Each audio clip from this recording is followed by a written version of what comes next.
my true love was Kundalini Yoga. Because every time I did it, even though I had done maybe the same Kriya for 40 days, which I would do,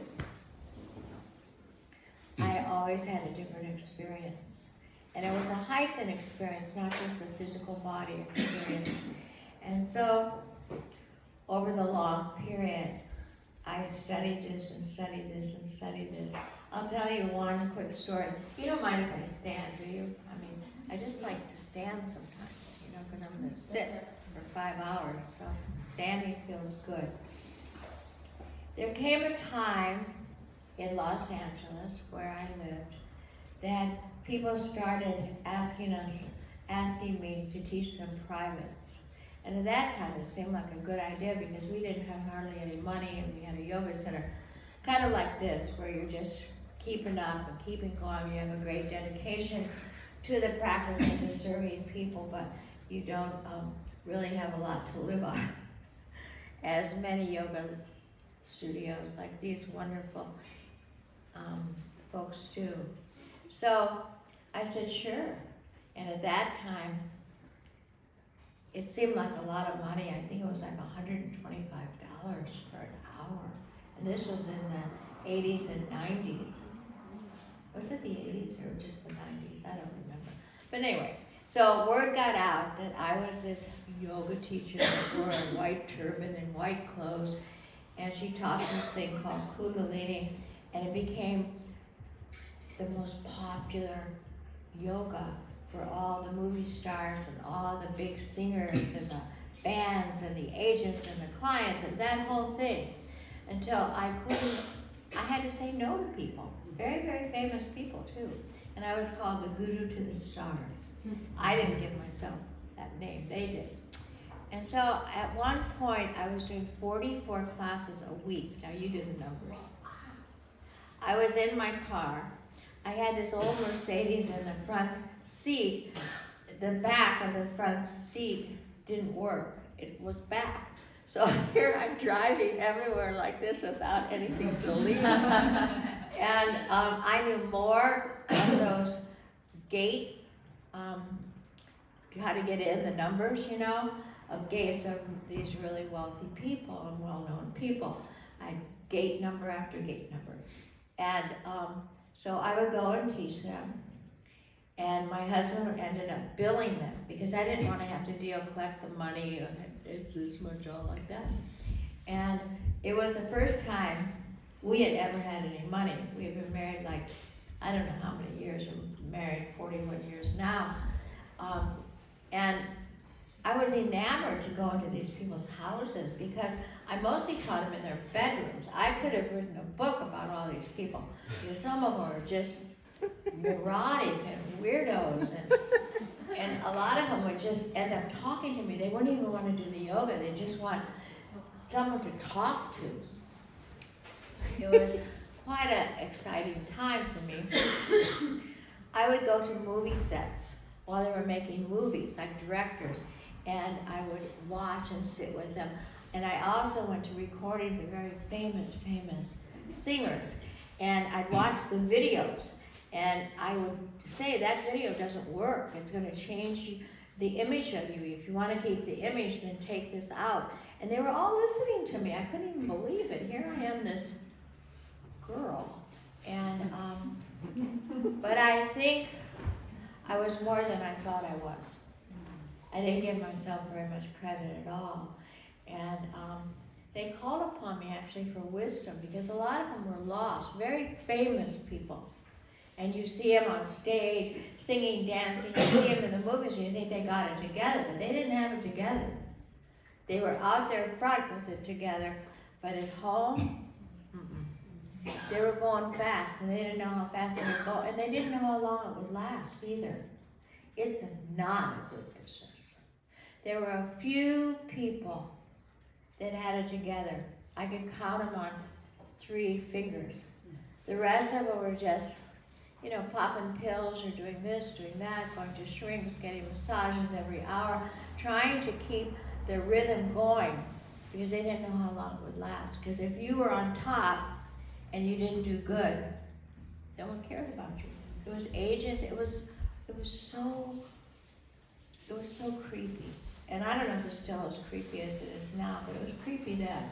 And I used to go down red carpets with people when they were getting their awards, and those music, MTV awards and stuff like that.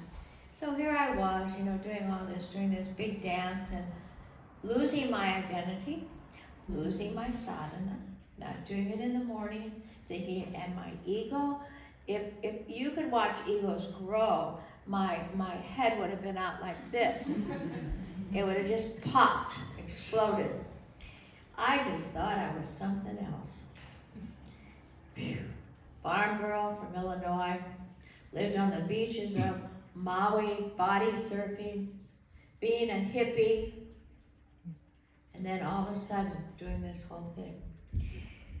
Well, luckily, I have a spiritual teacher. And he saw me. We had Sunday services, and sometimes I didn't even go to them because I was too busy. I had to teach so and so and so and so. One Sunday I did go to our Gurdwara, and my teacher looked at me and he said, "You don't have an aura left." It had been wiped out. Well, I thought he was just full of it. How could he, doesn't he know all these people I'm teaching? Doesn't he know I'd lost any connection with the Creator? And he said, "You'll come with me tomorrow morning to New Mexico." We had a mother center there on that plane. Well, my first reply was I was just going to say no. I'm too busy. But here he was, my spiritual teacher, who had basically really, really helped me so much. But a bigger voice inside of me, thank God, said, "You have to go." Next morning, I was on the airplane. I had to cancel all these classes and everything. And we got to New Mexico, but my ego was so big still. I thought he was going to award me something or have me take his place when he died. I mean, I had all these fantasies going on that he realized who I was. I don't know if you've ever had this experience, but it was really dangerous for my soul. Well, I got there, and we drove from Albuquerque to the home mother center in Espanola, and he said, he didn't talk to me at all. He said, "Report to the gardener." So I thought, oh, the gardener's gonna just give me so many flowers or something like that. Well, the gardener happened to be this short little shrimpy yogi guy, and I think he was a little bit nervous to tell me. He said, "Well, this will be your job." My job? Doesn't he know who I am? There's 108 plum trees, and it was September, and the soil was very, very dry. He said, you'll turn the soil in a circle around each of the plum trees because they need to be able to have water come in when the rains start, and there are 108 of them. I still didn't get it. And in the afternoon, you'll rake leaves. Well, our teacher would go many times for dinners and bring delegates in from India, because of course he was from India, and different people, even like the governor of New Mexico, and they drive in up this dirt lane into the place, and he'd always have them get out to see me. And in the afternoon it was raining, so the only way I could stay dry was to put a big garbage bag, make a hole for my head and a hole for my arms, and I'm raking leaves. And you know the reward of raking leaves, the next day you go back and there's more leaves than what you just raked. And he'd get out and he'd be there, and he says, "And this is our guru to the stars." So he basically made fun of me. But that was okay, because my ego was going down, down, down. Back to my source, back to my true identity, which wasn't you're nothing, but you're one with God. And that lasted for about 2 weeks. And then he called me in, and he was kind. He said, "You'll go back to LA, but you'll never teach a private again." First, I'm thinking, ching, ching, ching, money, money, money. Secondly, what will all these people do without me? Well, this was a slammer. I got back and I followed everything he said because I knew in my heart that he was speaking truth and he was really helping me. So I had to tell them all, and you know what? They didn't care. They said, who else could take your place? Really and truly. None of them said, I can't believe. No, who else can teach us? It was a band, it was a movie star, whoever they were. And that was another like, whoa. And to this day, I've never taught. I teach privates for no money if somebody really needs it. If they're in trouble physically or mentally or something has bereaved their families, yes, I will. But never do I ever take money for it, and I try to avoid privates because our teacher said teaching in a congregation helps people more than teaching them private, unless they can't come or they're really sick or something. Because together we collectively help each other move the energy. And so it was a relief for me. I kind of went back to the olden days of just teaching, tuning in, cooking food on Sunday nights because we used to do that. We said if God gives us a yoga center, we'll cook khichdi every Sunday and salad, and which we did. And then we finally had a restaurant and all of that. But having a mentor, whether you call him your spiritual teacher, but having somebody to tap you on the shoulder and say, why are you doing that? Or what are you doing that for? Because sometimes our egos get so big, our drive for self-identity, fame, fortune, I love myself, whatever it's for, you have somebody that can say, how are you doing and why are you doing? And good friends can do it too, really good friends. Sometimes parents, most parents don't have the wisdom. Your spouse, if you have one, or a significant other, we do it to each other all the time, and I really appreciate it. And true friends will talk to you from their hearts and from their concern for you. Good brothers and good sisters. But to live this life all by yourself without any, we call it a corrector. That somebody can correct you in wrong thinking. Let's just put it that way, in wrong thinking. And wrong thinking is when your ego and your intellect has overridden your heart, has overridden your purpose, your self-identity. And that's the beauty of Kundalini Yoga, that's what it does. So that's why today we're going to start out with a really great Kriya. For some of you who are teachers, you know this, and students, you might know it.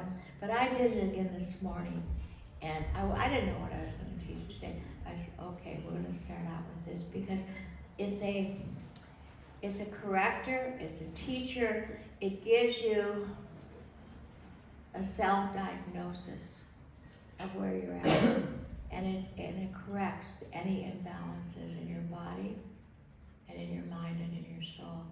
And if anyone likes it, we can do a photograph of it. It's easy.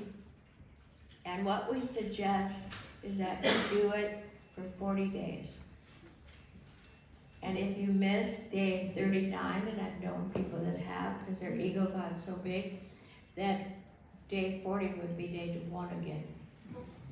Sometimes people say, I forgot it. Other people say, my ego was so big it wouldn't let me do it because it doesn't want you to have a victory, your mind. Your mind does not, your mind wants to rule you. And that's the contest, And most people in this world, the 8 billion people, are ruled by their minds. And the mind is built upon the marketing device of the world. What to buy, what to think, what to be. We just buy into it. And when we do Kundalini Yoga, there's a stop. Your mind can't go there anymore. It goes to another level, another dimension. And that's why I love it so much. So this morning, I did this one. It's a really great one. There's exceptions of what I can tell you what to do and not to do if you can't do it. But it gives you an index of the third chakra. And if this third chakra, navel, is not strong, you can do every endeavor you want to do. Take every class you want to take every vitamin you want to take. Go to as many gurus as you want to go to. But if you're not solid here, you don't have an identity. 72,000 nerve endings. Can you believe that? 72,000 nerve endings right at your navel. And that was the umbilical cord that you were connected to your mother. And we're still connected to the Divine Mother here. And by keeping this connection, you have a self-identity. And from there, you can move up to your heart. So many people want to, I just want to love, I just want to, but then something happens, that person let me down, or this, that. Well, if you have a strong navel, you can live from your heart. And you can see that person might have left you down, or not been nice, or betrayed you.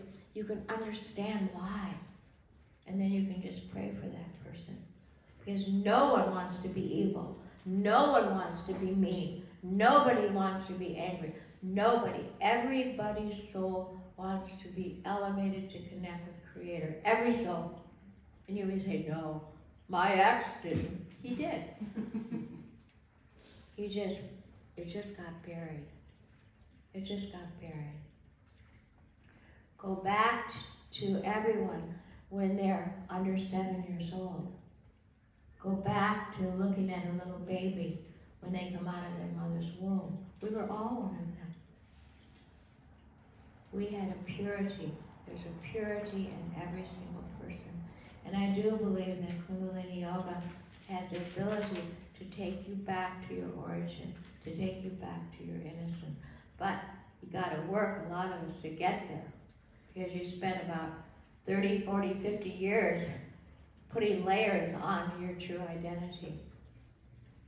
But you're sitting here today, and that's really great. So let us begin.